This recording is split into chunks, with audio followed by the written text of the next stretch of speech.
Hello, one and all, and welcome back to Campaign 13, Vanilla Sunday. I am your host, as always, Serenity Void, and this here is the final part of the campaign. We are in 1843, we're going to be going to 1865, and finishing this entire campaign off. So if you want to know what happened in the previous part, please, I encourage you, go watch that previous part. Right now, we got some national ideas to read over. In fact, we're going to be doing the final national ideas of Saintonge. So, the fifth national idea of Saintonge is I'm going to be butchering these French words. I don't know if that is Jacquerie Despitald. I have no idea. As France centralizes over time, we must fight to keep our privileges. Henry II dared to impose on us the salt tax, something our country has previously always been exempt from due to our reliance on the trade. Rebel support efficiency plus 80%. The sixth national idea is Huguenot Center. In the nearby city of La Rochelle, the Huguenot movement burns brightest in France. The neighboring provinces, including Saintonge, would be the final strongholds of the new sect as well. Missionary strength plus 1%. And the last national idea is explorers and exiles. Our province's position on the west coast of France has made our land home to many French explorers, including Pierre Dugois de Mons and his lieutenant Samuel de Champlain. Many Huguenots from the province would later flee to the New World as well. Colonists plus 1. And the ambition of Saintonge is foreign spy detection plus 30%. Alright, so if you want to know what happened in the previous part, please go watch it. We are in the final section or the final years where Poland and Adriaterra are facing off. Saintonge is just trying to survive. Persia is being partitioned. Sapphire Paradox is on the decline. Chuchen is a shell of its former self, and Goguryeo is ascendant in the east. And Russia still in a precarious position. Russia is indeed still, they possibly could fail against Poland. They could succeed against Poland. I have no idea. Persia, almost entirely finished off. They are left with a singular province, this here in Van. I don't see any other provinces belonging to Persia. And we're probably going to get, in this final part, the closing up of Tabas, as well as Nasipur. And I don't know if we're going to get these provinces colonized, but maybe. Who knows? I suspect Mogulistan is still colonizing itself, too, right? Oh no, they're developing their own province. Maybe the AI just doesn't, ever stop developing the own province, or unless it gets, occupied or something. I have no idea. But we have Sapphire Paradox over here being attacked by Zanskar, so, more partitioning of Sapphire in general. I find it hard to find sympathy for Sapphire, after what was done to my children, oh well, shit happens. Adriaterra is now going to war against Saintonge as well as Russia. Oh boy, Russia is defending Saintonge, and Poland is on the side of Adriaterra. So the war looks a little something like this. Yes, I do believe that now finally Russia will be fully cracked open and not partitioned per se, but Poland is going to gain a lot of land out of Russia. Whereas in the previous conflict between the two, Russia gained land from Poland, including Gdansk and Königsberg. So it's going to be sad times for Saintonge, and then it's going to be sad times for Russia. My computer might slow down, or my game might slow down a little bit, because there are so many troops moving around. But that's just how late game wars in EU4 are. This game is over 10 years old, so This stuff I kind of expect. And then Zanskar, yeah, going against Sapphire Paradox. I apologize if I sound a little bit stuffy today. My springtime allergies are acting up once more, unfortunately, so I can't do anything about that. Zanskar cleaning up the Sibir troops over here that are making an incursion and being a little bit annoying, you know. Typical stuff, typical stuff. Banjar is dealing with pretender rebels. The dynasty of Bunai is about to get overthrown because the capital of Banjar is about to go down. The pretender is Najamuddin, so expect to see a new dynasty on Banjar right now. And he's a great ruler, holy shit. 655, Banjar. You should have let that rebel in sooner. And then Makassar is somehow independent. I'm not sure how, but yeah. That's the drama in East Asia.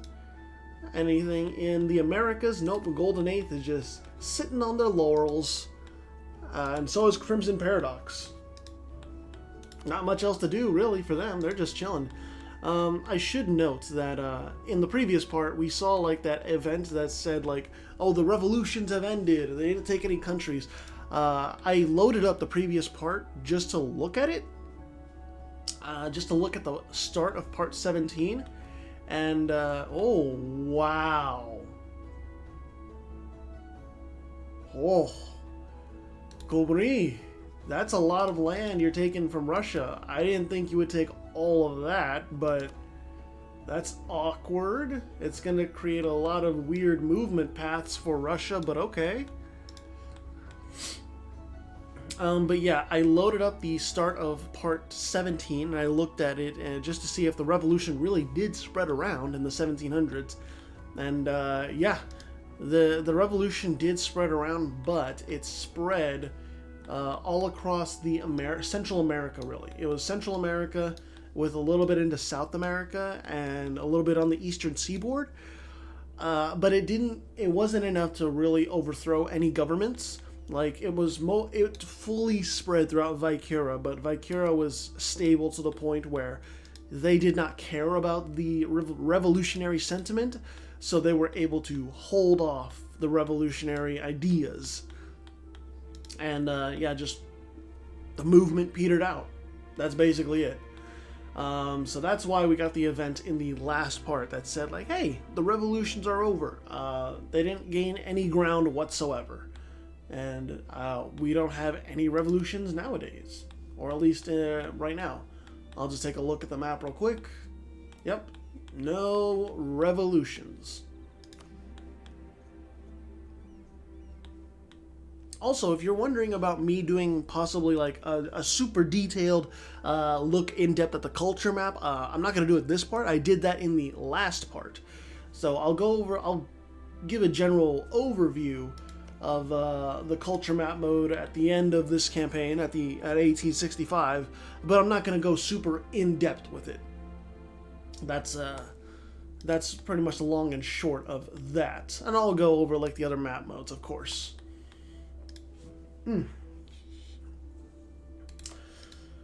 Yeah, it's just a full invasion of Russia, Adria Terra, and Poland. They can't be stopped. Tsar Yuri V de Saintonge is trying his best, but there's just nothing to do. Poland and Adria Terra are rolling through with massive armies, and there's just nothing to do. It's GG. Well played. Dundar, Adria Terra is now supporting the independence of Dundar. I would like to see that happen. I would like to see them declare for independence. And then Mogulistan is still supported by Russia. Goguryeo allied with Zanskar and Australia. And Goguryeo is going into Japan. But I don't think it's going to work. I think Japan's navy is... Actually, it's pretty weak. 28 ships. That's terrible. I thought it was going to be stronger. But there is your peace deal. Poland gaining a very large amount of land. And Poland might go to war again with Russia before the end of this part. It's only 1848. And then Adriaterra did not gain any land from Russia, but still, it's just like the die has been cast. Adriaterra is no longer allied with Russia, therefore, you know, Russia's kind of left on their lonesome. No one else. Oh my! Just as I said, I wanted to see Zanskar and Adriaterra go after it. Oh, there it is. Poland is now going after Zanskar. And Zanskar has no manpower, but they have around 500,000 troops. There's your war map. Zanskar, they annexed a lot of land from Sapphire Paradox, so there's a lot of land for Poland and Adriaterra to stream into. Yeah, this is gonna be rough. Also, here's a look at Iberia for Poland and Adriaterra. They have effectively taken most of it over. And, Genji is in this too, because they are a vassal. But, remember, they're both, Dundar and Genji and Mogulistan, they're at 100% Liberty Desire. So, they're not going to be helping out at all. They're just going to be doing their own thing in their own land and just chilling. So, the action is hot and heavy over here in the Levant, in Armenia, Georgia, the Caucasus Mountains, and the Pontic Steppe as well. So, yeah, this is going to get real interesting, if I do say so. Zanskar, in my opinion, is slated to lose this war, but I could be wrong. Poland and Adriaterra, they could fuck up their invasions. It's very possible, but I don't know. I want to see this battle, though. Adriaterra versus Zanskar. Zanskar has the discipline in this, and the morale, and the tactics, so Adriaterra is on the back foot in all aspects of quality for this for that battle.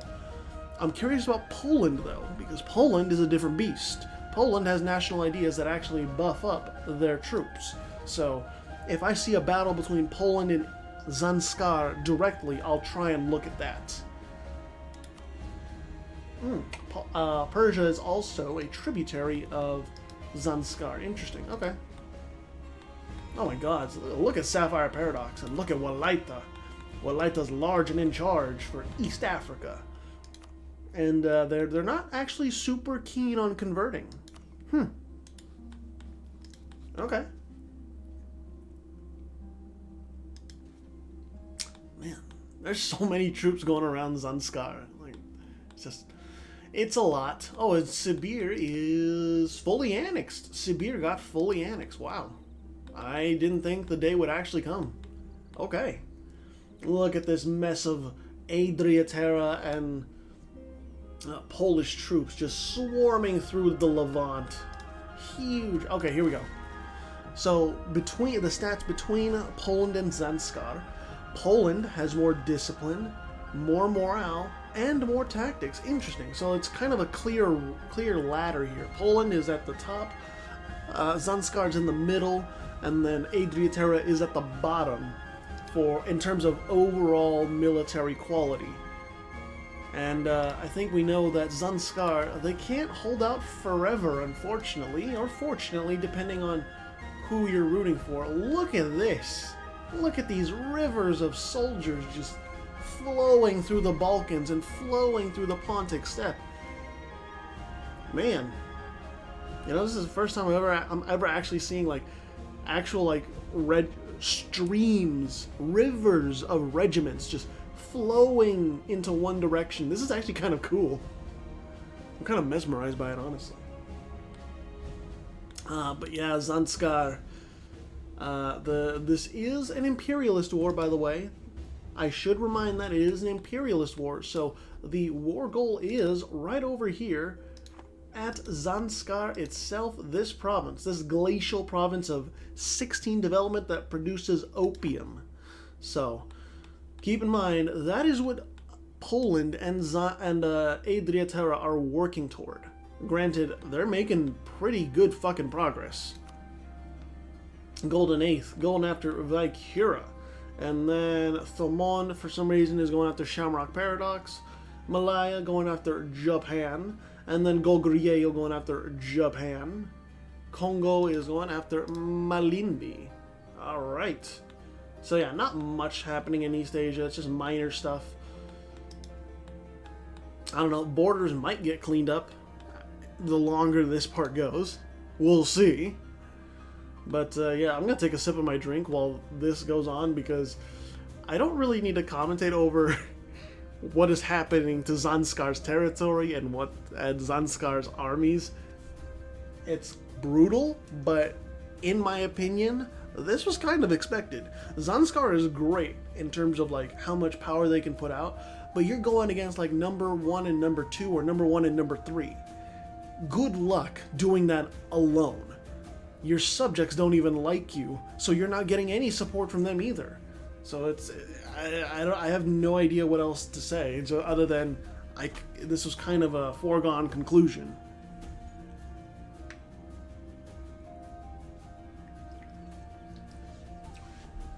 I forget what flavor that is, but yeah, my game is starting to kind of slow down. I'll turn it down to speed 3 just for a little bit. I want to avoid the possibility of the game crashing, if possible. Even got the fort right up here at Karakalpak that is slowly going down. The Mesopotamia is slowly being taken over. The port at Basra is going to go down eventually. Zanskar is trying to retake that fortress at Al-Ula, formerly the capital of Sapphire Paradox. But Adriaterra and Poland, they're gearing up for a fight at Al-Ula, and just look at this. As valiant of an effort as Zanskar is making, Poland and Adriaterra, when they team up, it's just, there's not much to do. And just look at these other Polish armies here. They're ready to go. Good gods. And you've got rebels, you got Persian separatists, obviously, because this is still largely Zoroastrian land, because Persia was Zoroastrian, and it's not been converted to Vajrayana. And what do we got up here? Siberian separatists? Alright. And even got up here Strathclyde separatists. Romania still trying to eke out a living under Car Alexandru XI. But, yeah, Poland and Adriaterra, they're not letting Romania breathe at all. Czechoslovakia got demolished. Russia got invaded completely. And, yeah, this is kind of number 1 and number 2, or I don't even know. Is it number... It's it's actually number 2 and number 4 going against number 1 in terms of rankings. Okay.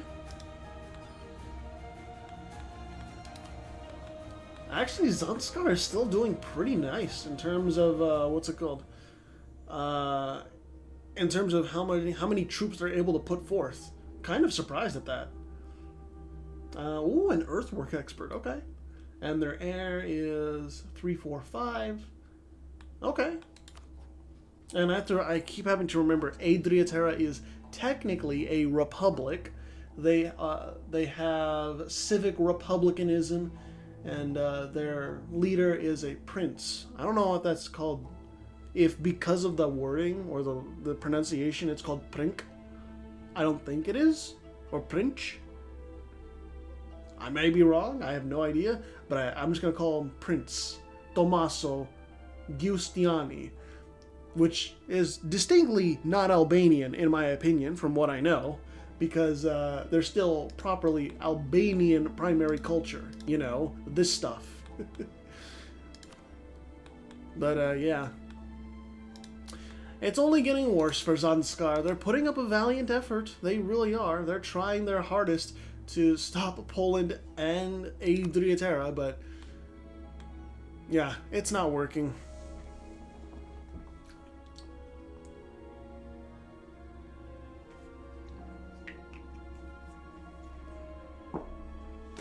Oh shit.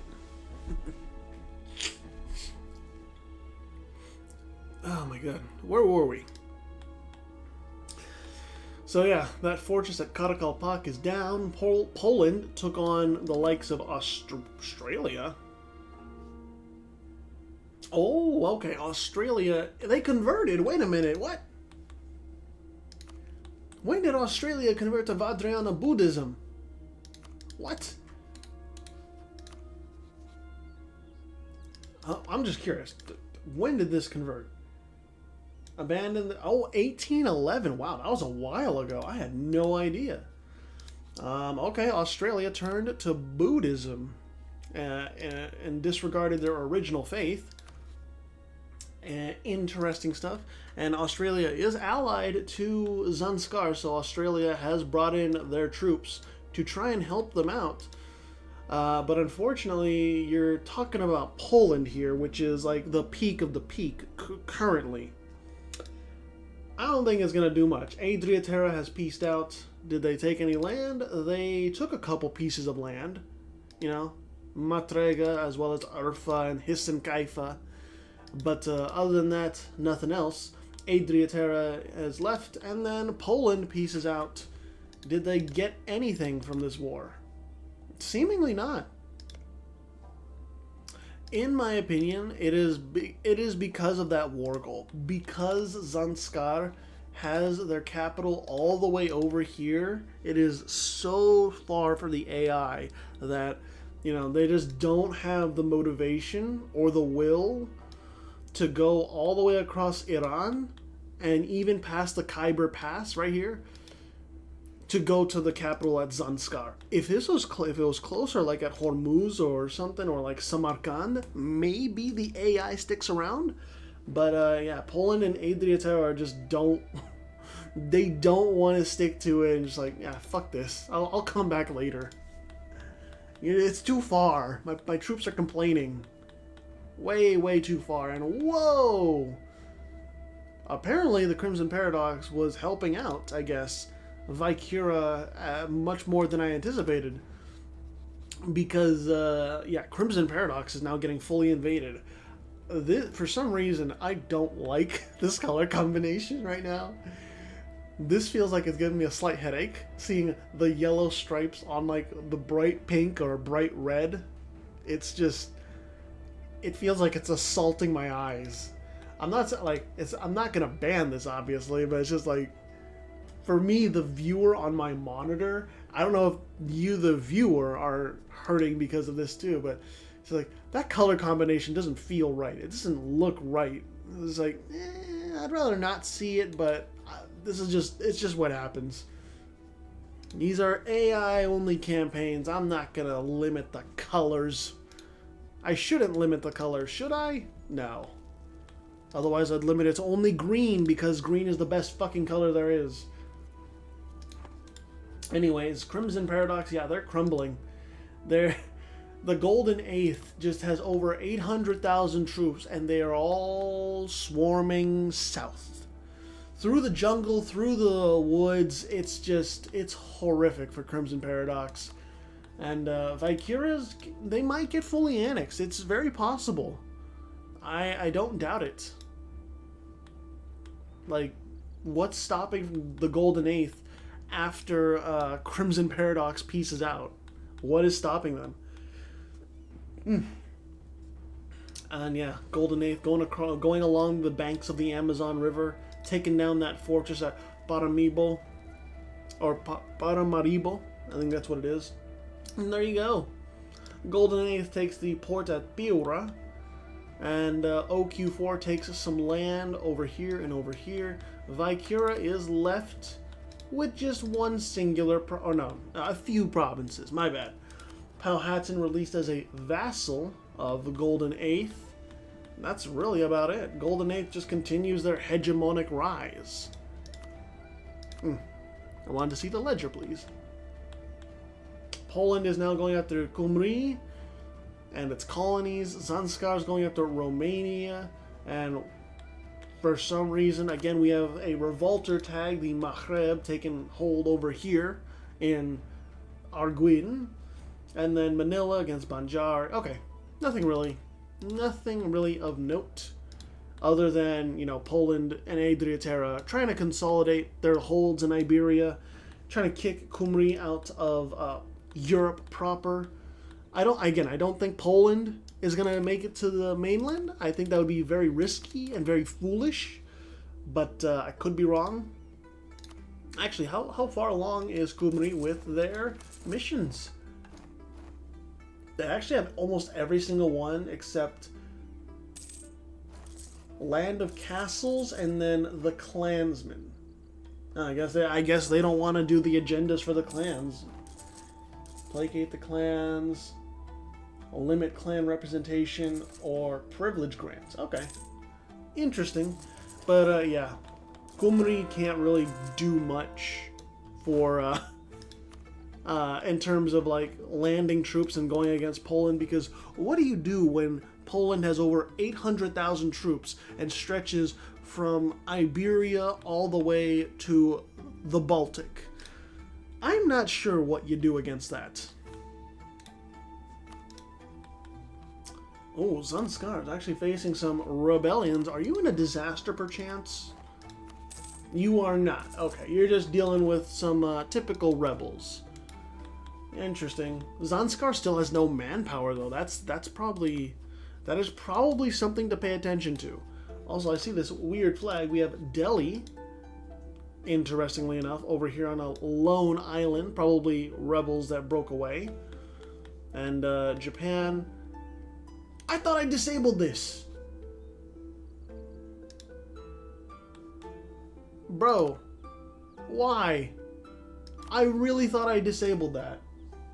Oh my god. Well, I mean, technically, it's less impactful or less of an issue because this is Goguryeo is not a player submitted tag, and it is a vanilla tag. So technically, it is less of an issue.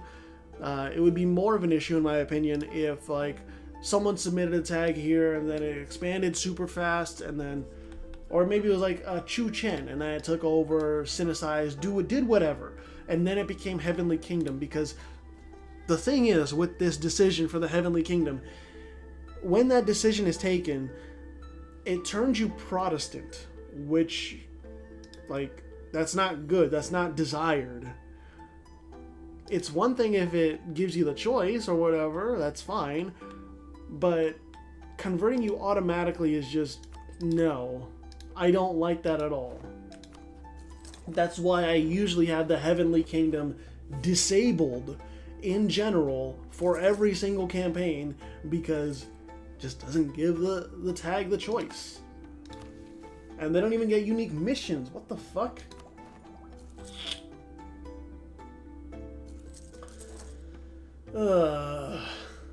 Unfortunate. What is the Righteous Army?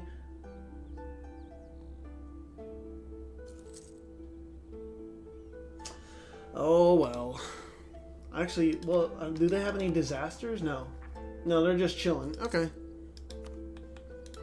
And this is Russia actually going after them. Russia might actually win because Russia has over 500,000 troops that are ready to smite them down. And honestly, if Russia weakens the Heavenly Kingdom, weakens them enough, Zanskar might go after them. Which would be, I don't know, could be kind of interesting. Yadava is getting finished off. Is that a full annex? Yes, it is. November of 1858, Yadava ceases to be, unfortunately. You have my deepest sorrows, my deepest condolences. Cymru is still being invaded. Poland, you can peace out at any time. But if you peace out right now, it is a white peace. What else do we got? Zarkonian separatists? What? No fucking shot. That would be fucking great. Oh my god, if the Zarkonians came back in this part. Oh, I would be overjoyed, but I don't think it's gonna happen. That would be so cool. And, okay, nothing else happening over here. Just North and South America being as they have or not as they have always, but you know, they're just chilling. Oh god, my game is slowing down again. Who's waged a big war? Oh, I guess somehow Poland got access to these weirdly scattered lands of Cymru. Okay. Odd, but I'm not gonna question it too much. Oh my god, the Heavenly Kingdom. How are you losing when you have the discipline advantage? Or no, did they? Oh no, the Heavenly Kingdom won that battle. Okay, I got you. I mistook the white flags. Ning is somehow still alive, and they're Sunni, of course. Why wouldn't they be? Also, we did get a new institution. I would dare say, please, Adriatera, do you mind telling me where that new institution spawned at? The final one, that is imperialism, it spawned in Mpemba. Interesting. So that is a nice injection of power points right into Congo. And so we will be getting that institution spread around very soon. It's kind of a race in these final years to see who gets that institution first. Since, you know, 1850 to 1865, it is only 15 years. And I do end these campaigns at the end of 1865, so we'll see. We'll see who gets that institution. And it's a pretty nice one, honestly. It really helps out, since core creation costs for minus 15%, that's useful on anyone and everything. Oh, actually, I just noticed the colony of Cymru got pushed back. They have cores, yeah, they got pushed back heavily. Interesting. I didn't think they would. Okay. Actually, Golden Eighth, what is your navy like? 221 ships. I think they have the largest navy out of anyone in the world, because obviously they control so much land and so much coastline. Cymru only retains this sliver in northwest France, and then their Iberian possessions curtailed just a little bit more. What else do we got? Not really anything else. Heavenly Kingdom, it's just, oh God. I don't like seeing Heavenly Kingdom. It just, I'm gonna form this nation. Oh no, I'm suddenly Protestant. I didn't plan for that. Russia and the Heavenly Kingdom have made peace, so fine for now. Zanskar could still come in with a sledgehammer and completely not demolish, but, you know, come through with a sledgehammer and break down the Heavenly Kingdom if they so desired. But Zanskar's bigger fish to fry. They've got Malaya to attack. And is this an imperialist war? This is an imperialist war. So Malaya has their capital over here at Pasai, of course. It's going to be interesting to see if Zanskar can actually drill down south and get to it. If they get naval hegemony, which is very unlikely, then yes, they will be able to get over. But Malaya has over 100,000, or not 100,000, has over 100 ships. Therefore, I doubt Zanskar will be getting through. Zanskar can occupy all the way everything down to like Singapore and Johor, but nothing else really. Poland, oh okay. They are just partitioning Romania. I see this little thing right over here and see that Cornwall is apparently independent. Kind of odd seeing Cornwall here with, what's it called, Dumnonia. I'm not really sure how I feel about this because they're both Cornish culture, but okay. Not gonna question it, I'm just gonna go along with it. Oh, yeah. Oh, heretics in Persia, okay.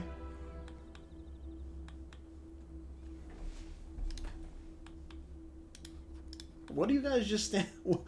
What are you guys just standing around for? You guys just taking a tour? I mean, I guess. Romania is allied with Oh, okay. That's why. I got you. Actually, Mogulistan, I guess Russia's no longer supporting them because their liberty desire went down. Dundar and Ginji, though, they are still very much rebellious.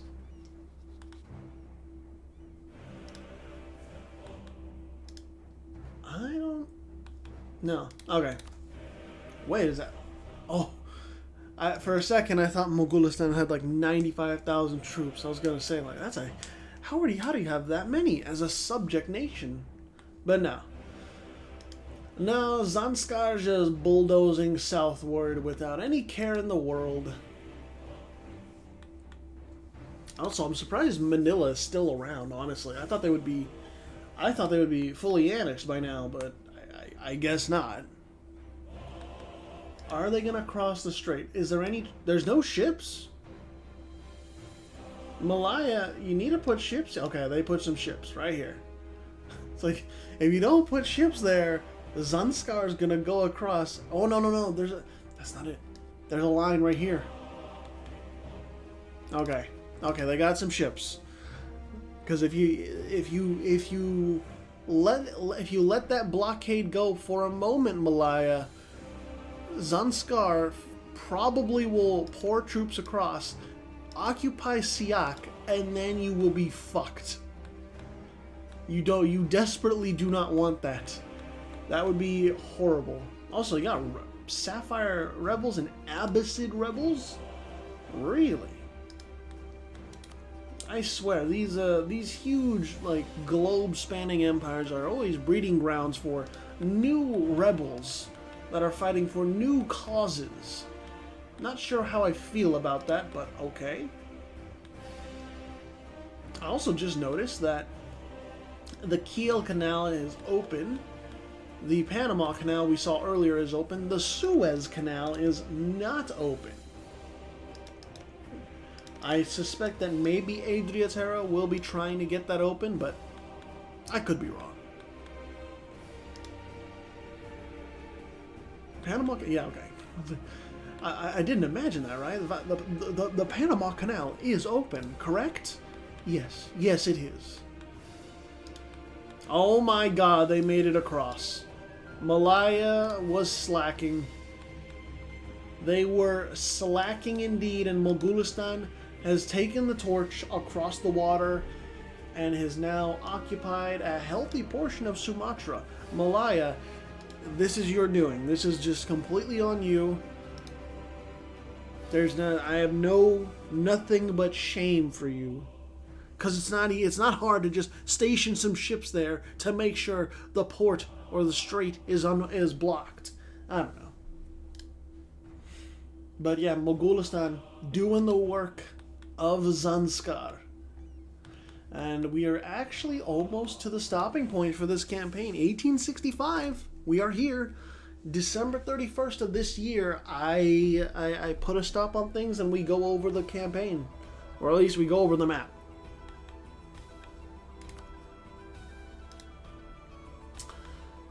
Man, it's been another interesting campaign, I gotta say. Despite the fewer submissions this time around, still it's been interesting, and I'm glad to have like Kraven's return. It's been interesting seeing his nations, despite them not surviving as well as they could have. They definitely made that early game pretty interesting, and I enjoyed reading his submissions as always. But then again, I enjoy reading everyone's localization when it's like super in-depth and super detailed. And here we near the end. We are in November of 1865, slowly inching toward the end. Also, oh yeah, Heavenly Kingdom conquered the Moluccas. No, it was Gogriello. It was. We'll slow it down to speed 2. 1865, man. Oh, time has flown by. It feels like I didn't. It feels like I did not even start this campaign that long ago. The days really have just flown by. When the next campaign is going to be, I have no idea, but we'll see. And then Speed 1, December 31st of 1865. There we go. Ladies and gentlemen, there is your world map for 1865. I will be doing the awards once this is all wrapped up and done. But, yeah, this is what we got for now. Not all of the land is colonized, obviously, but most of it is. And I will say, this has been, like, at least for Europe, the most divided Europe I've ever seen in a long while. Poland and Adriaterra, they became the most dominant, of course, but it wasn't until, I think, pretty late in the campaign that it was shown that Poland would be dominant and that Adriaterra would be dominant. Saintonge was vying for that power, but they overstretched themselves and underestimated their enemy. And even Zanskar, they were hugely dominant as well, which is surprising because this is the very first campaign, I believe, where a Tibetan tag was really dominant. We don't really see that too often. It's from what I remember, my memory is not the best, obviously. From what I remember, Tibetan tags have usually been pretty on the down low. They have not been all that successful. So seeing Zanskar and Chu Chen be as successful as they have been, it's cool. I like seeing that. We don't often get to see stuff like that. And I'm just taking a look at the religious map mode right now, whereas South America is mostly Akom, North America is mostly Catholic, West Africa still mostly Bidaic and then fetishist in the Congo as well as Southeast Africa. Kalenginic is in the Horn of Africa, and then you still have Islam spread around pretty healthily.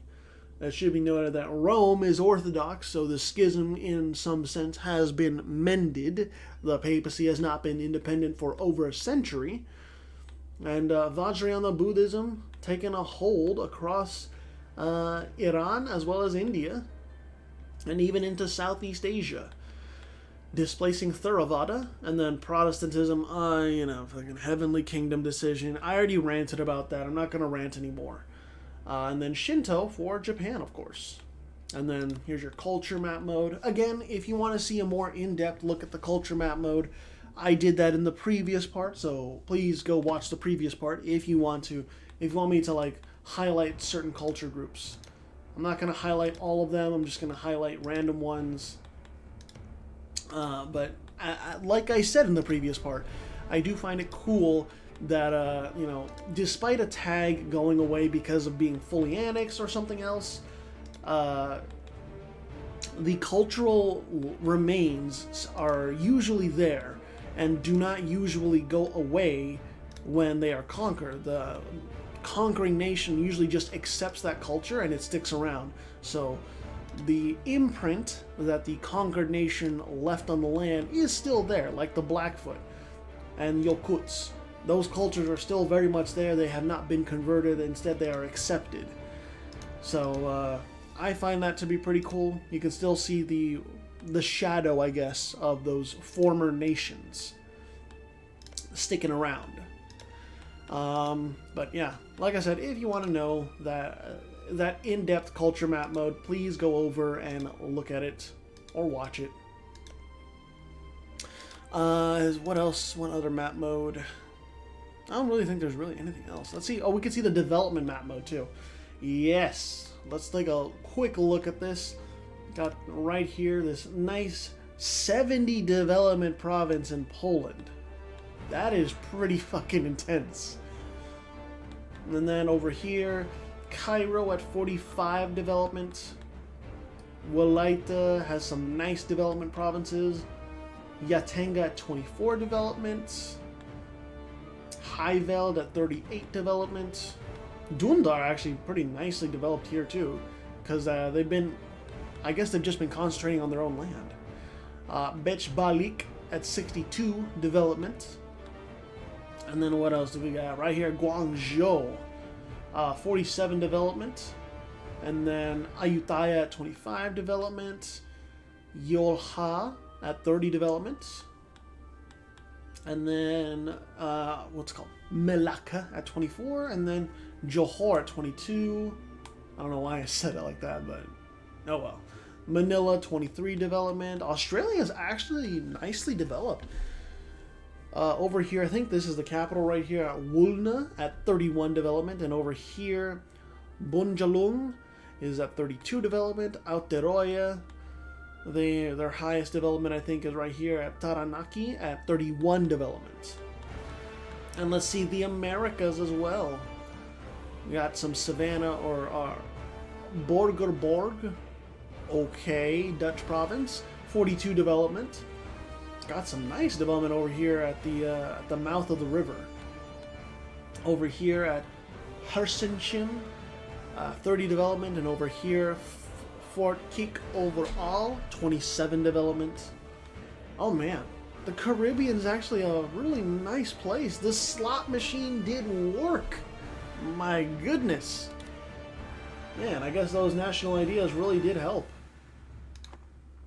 Right over here, Kagud in West Indies. They did very well in the Bahamas with 54 development over there. And then the Yucatan Peninsula, 39 development at Ekab. What else? Sayula, 32 development. What else do we got? Oh, Tanex Haya, 27 development. All right, all right. Kanahua, 39 development. And then Kentucky at 41 development. Over here where Quebec was, at Basse Saint Laurent, 46 development.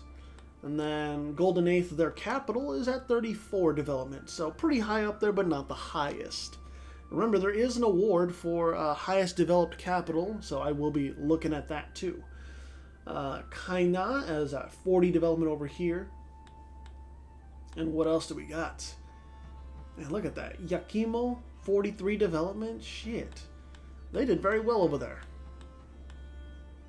But yeah, it's I'll be looking into the province development, which custom nation has the highest capital developed, and we'll go from there. I guess we can look at some statistics before I do a final send-off, and I guess we'll just leave it at that.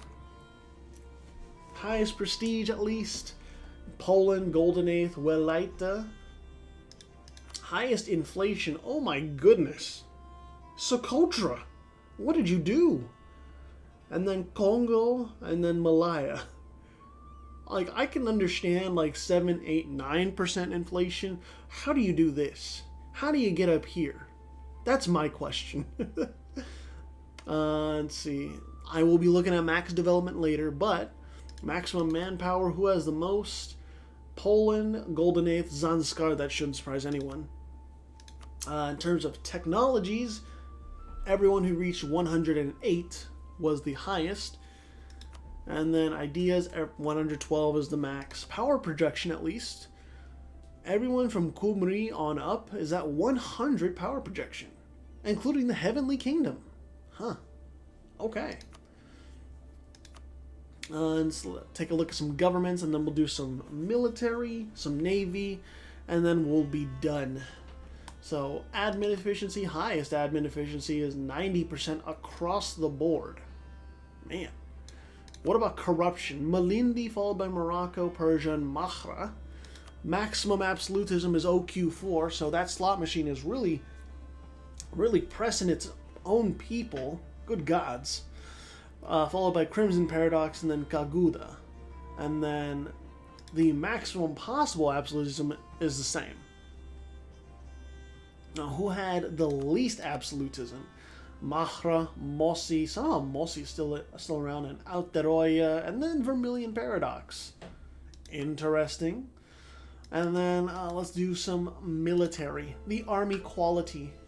Who had the highest morale? It was Poland, followed by Malaya and then Zanskar, who had the highest discipline. Vaikira, Japan, Maravi, and OQ4 all tied for the top. Highest siege ability, Heavenly Dynasty. I didn't know it was Heavenly Dynasty. I thought it was Heavenly Kingdom. My bad. Followed by Kagud in West Indies, and then Manila and OQ4. Highest defensiveness is Walaita, followed by Dundar and Heavenly Dynasty, and then Dumnonia. And then professionalism, yeah, highest is 100%. At the lowest professionalism, though, Russia, Sapphire Paradox, and Zanskar. That's because they were bleeding out their professionalism for manpower. And then highest army tradition is Golden Eighth, followed by Russia, and then Romania, and then Zanskar. And then let's do navies. Total, who had the highest amount of sailors? Adriaterra, that should be obvious. Their national ideas are definitely focused on everything naval. OQ4 and then Crimson Paradox follow them up, and then total number of ships, surprisingly, is Crimson Paradox. I thought it was Golden Eighth, honestly. I did not expect Golden Eighth to be beaten. And then yeah, Golden Eighth, Adriaterra, and then OQ4. Who had the least amount of ships? Obviously the landlocked ones, but with one ship is Morocco. They try, okay? They try. Is there anything else? I guess we can do army totals. Why not? No one was recruiting mercenaries. Okay, I thought someone would. Who had the highest possible force limit? That's not Poland. No, that's not the Golden Eighth. No, that is Zanskar with 1,039. The least amount of force limit? Shimazu, 9MA, and Powhatan. And then what else do we want to look at? I guess total manpower. I guess, is this different? I'm not sure. Oh, I guess this is like their actual manpower right now, not the potential manpower. So Golden Eighth with 718k, Poland with 522k, and then Crimson Paradox with 420k. Who has the least amount of manpower at this moment? Dumnonia, followed by Socotra, and then Manila. So, yeah. I guess that'll do it for now. I will obviously look at the stuff for the awards and get that all calculated and put out the awards after this video is posted. And then for Campaign 14, I'm definitely going to be advertising that a little bit more because I would like more people to participate. I'm hoping that I can get a few more people in, but we'll see. Other than that, yeah, before I go to the leaderboard, it's been a real pleasure, as always. I hope you enjoyed this campaign as much as I did. Again, the days just kind of flew by. I did not expect to be done with this campaign so quickly, but I've had a good time with it, and I hope you've had a good time with it too. I always enjoy commentating and recording these campaigns. It gives me some structure to my schedule at night when I'm not working, and I do look forward to seeing what happens with these AI nations. It's very interesting to see what decisions they make, what things they try to do and fail, or what things they fail at, but really they actually succeeded at, etc. So, again, I hope you enjoyed it as much as I did. Anyways, for your final leaderboard for Campaign 13, Vanilla Sundae, in first place is Poland. In second place is the Golden Eighth. In third place is Zanskar. In fourth place is Kumri. In fifth place is Adriaterra. In sixth place is Russia. In seventh place is the Crimson Paradox. In eighth place is OQ4. In ninth place is the Heavenly Dynasty. In 10th place is Malaya. In 11th place is Welaita. And in 12th place is Congo. Your economic hegemon on their way up for this final part is the Crimson Paradox, and your military hegemon for this part that is fully maxed out is, of course, the Golden Eighth. That'll be all from me for now. Thank you all so much for watching this Campaign 13.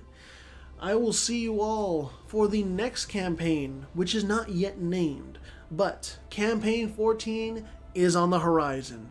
Please join me in that endeavor. If you want to follow this on the Discord and you want to join in, please, the link is below as always. That'll be all for now. Thank you all so much for watching. I'll see you next time.